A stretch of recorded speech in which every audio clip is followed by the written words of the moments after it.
Magandang araw mga kababos. Narito ang latest news ngayon sa Gilas Pilipinas.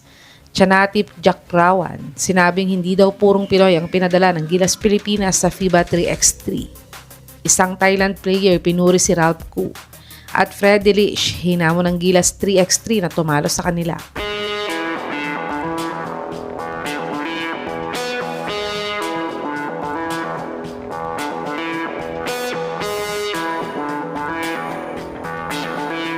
Natalo nga ng Gilas 3x3 ang team ng Thailand sa qualifiers sa score na 17-15.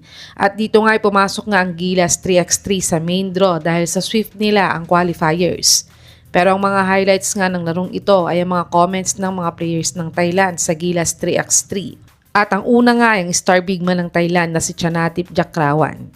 Ayon nga sa kanya, hindi naman daw purong Pinoy ang mga players na pinadala ng Gilas ngayon sa FIBA 3x3, lalo na daw si Sean Alter at Jeric Ahanmisi. At sumunod naman na nag-comment sa kanila yung most improved player ng Thailand 3x3 na si Nopachai Tongpul. Ayon sa kanya ay pinuri naman niya si Ralph Koo na na-impress daw siya sa kanya.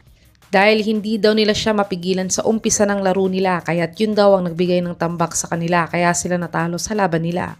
At last but not the least ay ang team captain ng Thailand na si Fred Delish. Ayon nga sa kanya ay swerte nga daw ang Gilas dahil off night nga daw siya sa 3 points area na 2 points sa 3x3 dahil siya nga ay 0 out of 16 sa 3 points line. At 2 points lang daw ang talo nila sa Gilas at sila pa din daw ang defending champion sa 2025 SEA Games 3x3. At dagdag pa nga niya sa isa niyang interview ay swerte daw talaga ang Gilas team at off night lang daw talaga siya kaya sila natalo.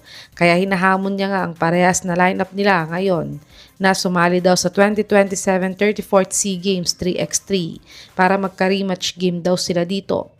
Kayo mga kababos, gusto nyo bang makita na mag-rematch game ang current Gilas Pilipinas 3x3 natin at ang Thailand team na humahamon sa kanila?